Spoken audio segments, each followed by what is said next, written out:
Hello friends, स्वागत है आपका आरके एजुकेशन एरेना के केमिस्ट्री के क्लास में। तो पिछले वीडियो में हमने पढ़ा था वैलेंसी और वैलेंस इलेक्ट्रॉन के बारे में। अभी हम पढ़ेंगे आयंस के बारे में। आज का हमारा टॉपिक है आयंस। तो आयंस क्या होते हैं, कैसे निकाले जाते हैं, तो देखिए हम लोग देखते हैं। सबसे पहला स्टार्ट करते हैं बेसिक से। आप लोगों को पता है कि एटम अब एक एटम के अंदर क्या होते हैं, तीन पार्ट होते हैं इसके, इलेक्ट्रॉन, प्रोटॉन और न्यूट्रॉन।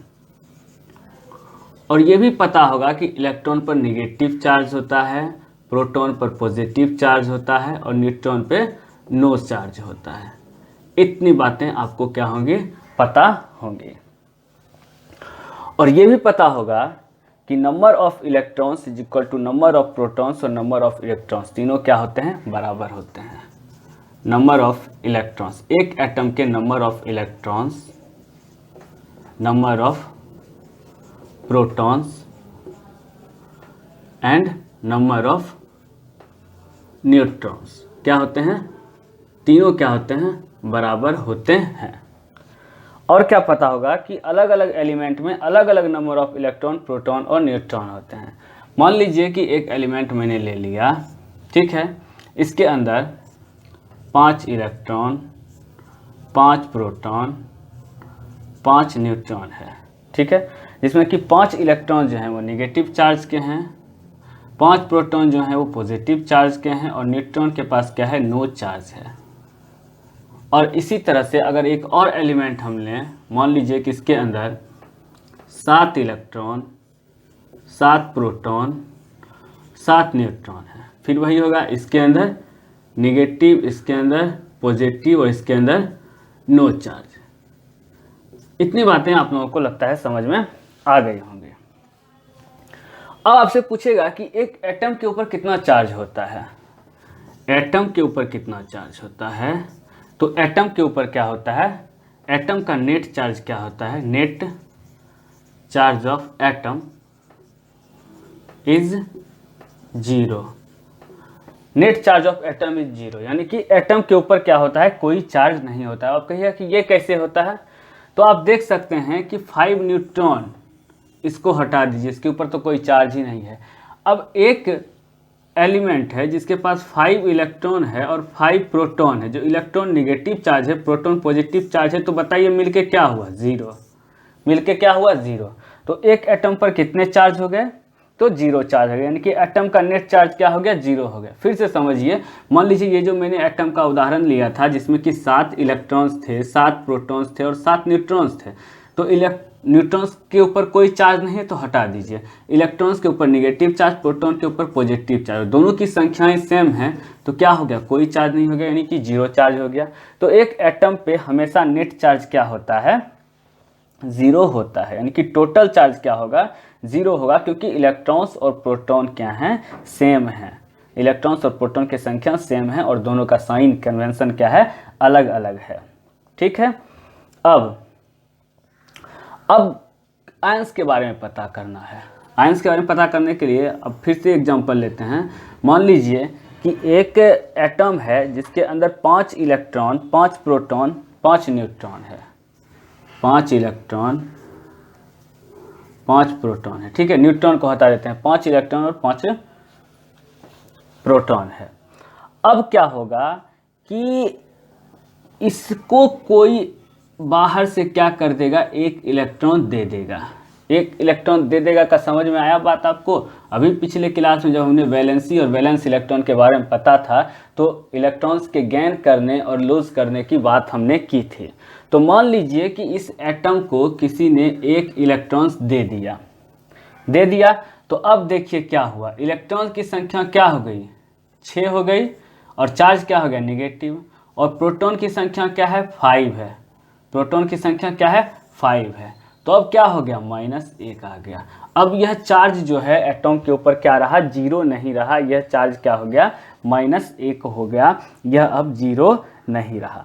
तो अब क्या हुआ कि नेट चार्ज ऑफ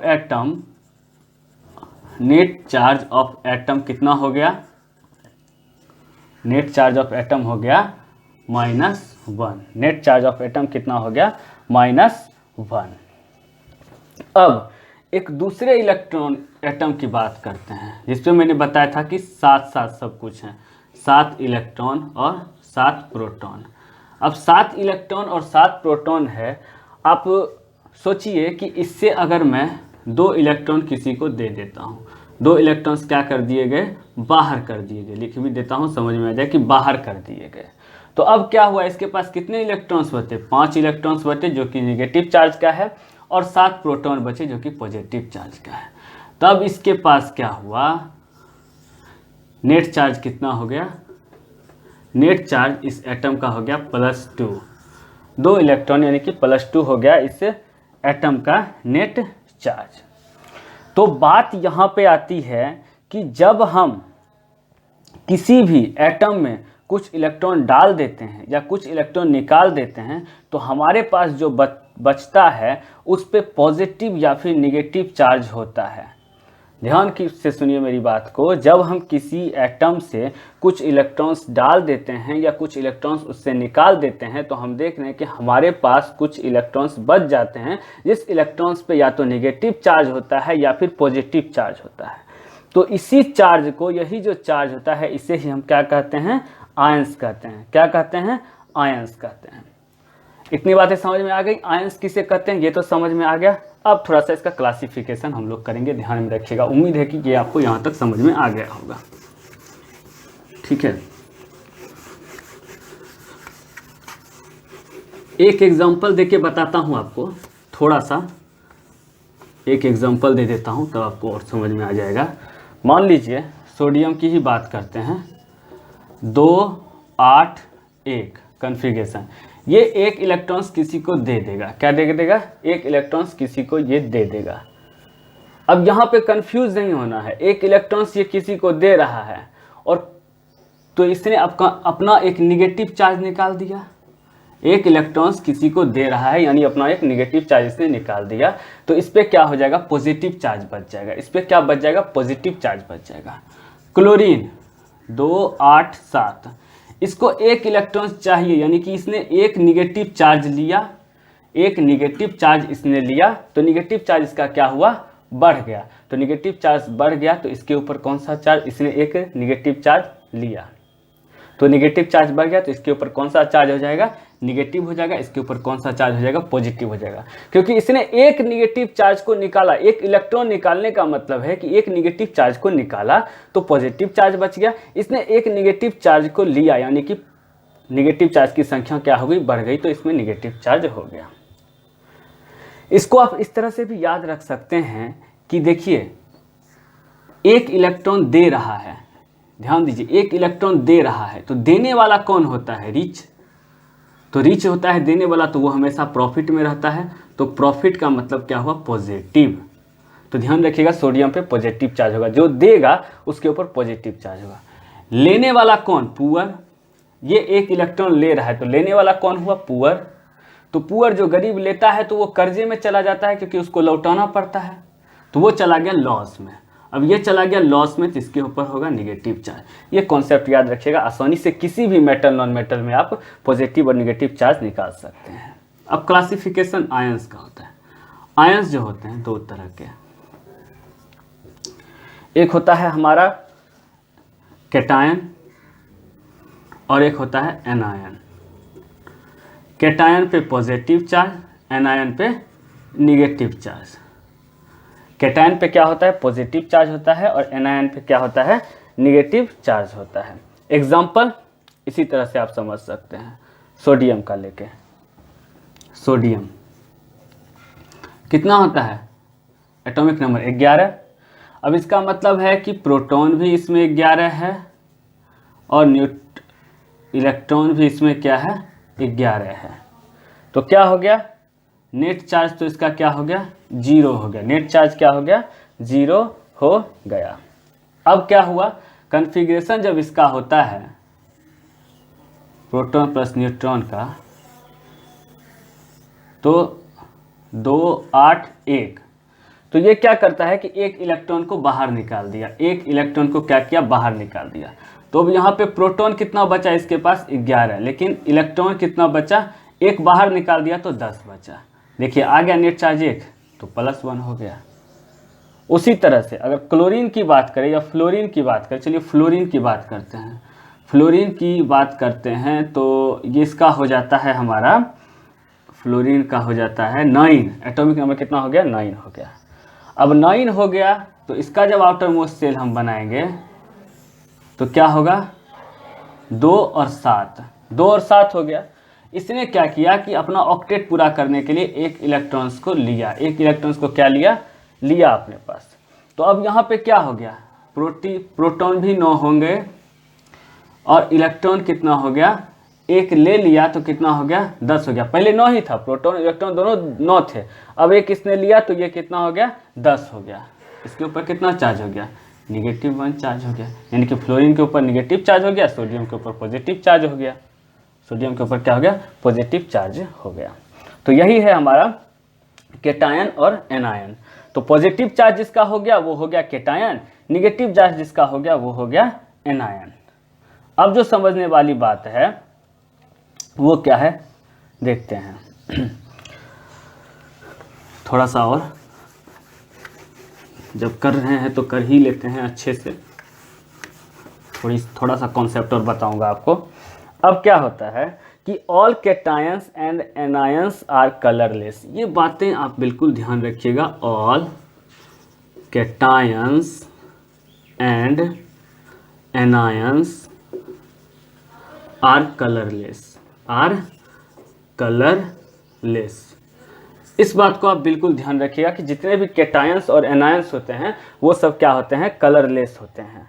लेकिन कुछ इसमें भी एक्सेप्शंस हैं, कुछ इसमें भी क्या है, एक्सेप्शंस हैं। जैसे कि फेरस Fe2+ और फेरिक Fe3+, और कौन सा, क्यूप्रस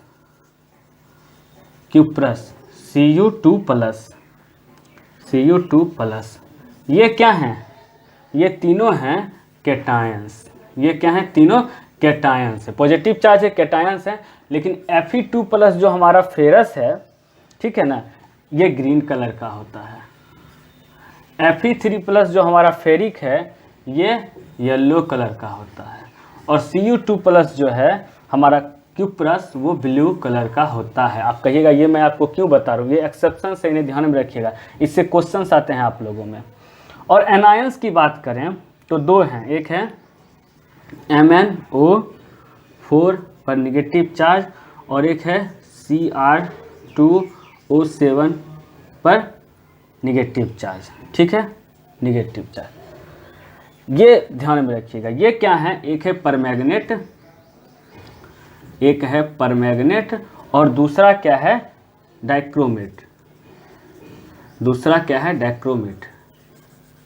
ठीक है, ये दोनों क्या हैं, एनायंस हैं, जिनके कलर हैं।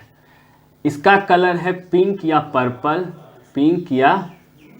पर्पल, और इसका कलर हमारा है ऑरेंज। इसका कलर क्या है, ऑरेंज है, ठीक है, इसका कलर ऑरेंज है, उसका कलर पिंक या पर्पल है। तो ये 3 केटायंस और ये 2 एनायंस जिसके कलर होते हैं मैंने आपको बता दिया। बाकी सारे केटायंस और एनायंस क्या होते हैं, कलरलेस होते हैं। अब आप कहिएगा कि सर ये आपने क्यों बताया, क्या जरूरत है इसका बताने का, क्या जरूरत है बताने का। तो देखिए कभी कभी होता है कि हम लोग से क्वेश्चन पूछ लेते हैं कि कंपाउंड ZnNO3 का होल ट्वाइस, ये क्या है। तो आपको पता है कि Zn पे क्या होता है, पॉजिटिव चार्ज होता है, जिंक पे Zn पे क्या होता है, पॉजिटिव चार्ज होता है। तो ये क्या हो गया, कलरलेस हो गया। और NO3 जो नाइट्रेट है हमारा, वो भी क्या है, हमारा कलरलेस है। ये भी क्या है, कलरलेस है। तो हमारा ये कंपाउंड क्या हो गया, कलरलेस हो गया। दूसरा एग्जांपल लेते हैं FeCl3 की लेते हैं। चलिए FeCl3, तो अभी मैंने जस्ट यहाँ पे आपको बताया है ये फेरिक क्लोराइड है। क्या है? फेरिक क्लोराइड है। तो फेरिक यहाँ पे देखिए, फेरिक Fe3+, फेरिक किस कलर का है? येलो। तो यहाँ पे ये फेरिक तो येलो कलर का हो गया और क्लोराइड कलरलेस हो गया। क्लोराइड क्या हो गया? कलरलेस हो गया Cl3। तो अब इस कंपाउंड का कलर क्या हो गया? येलो। इस कंपाउंड का कलर क्या हो गया? येलो। उसी तरह से कॉपर सल्फेट CuSO4 को हम लेते हैं, तो कॉपर क्या है? ब्लू कलर का है। अभी मैंने बताया था SO4 क्या है? कलरलेस है, कलरलेस है। तो ये क्या हो गया? कॉपर सल्फेट का सॉल्यूशन क्या हो गया? ब्लू कलर का हो गया। आप कहिएगा कि सर मैंने आपने ये सब हमको क्यों बताया? और भी होते हैं, लेकिन ये इसलिए बताया क्योंकि 10th क्लास तक में इतने ही होते हैं जिसका आपको ऐसा पूछ सकता है। तो आप बस ये 3 नाम ध्यान में रखिएगा और ये 2 नाम ध्यान में रखिएगा और उसके कलर को याद रखिएगा, तो आपका सारा जो है बन जाएगा। बाकी जितने भी कैटायंस हैं और एनायंस हैं सब क्या है? कलरलेस है। चाहे वो Zn2+ हो, K+ हो, Ca2+ हो, Na+ हो, NH4+ हो, Al3+ हो, ये सब कलरलेस होते हैं। उसी तरह से जो एनायंस होते हैं SO4 anions, SO4 2- NO3 negative, उसके बाद chlorine negative, bromine negative, SO3 negative, ये सब जितने हैं ये सब क्या हैं? कलरलेस हैं। कलरलेस हैं और सारे क्या हैं? एनायंस हैं, सारे एनायंस हैं।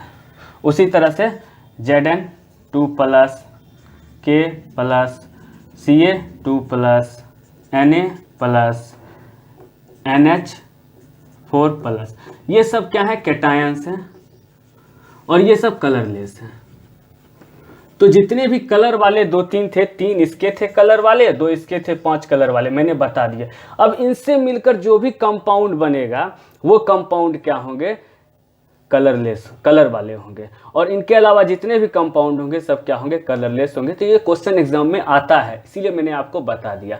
तो हम उम्मीद है कि आपको आयन समझ में आ गया होगा, टाइप्स ऑफ आयन समझ में आ गया होगा, कैटायन समझ में आ गया है, एनायन समझ में आ गया होगा। तो वीडियो अच्छा लगे तो लाइक कीजिए, शेयर कीजिए, सब्सक्राइब कीजिए। Thank you very much. और किसी प्रकार की क्वेरी हो तो कमेंट कीजिए।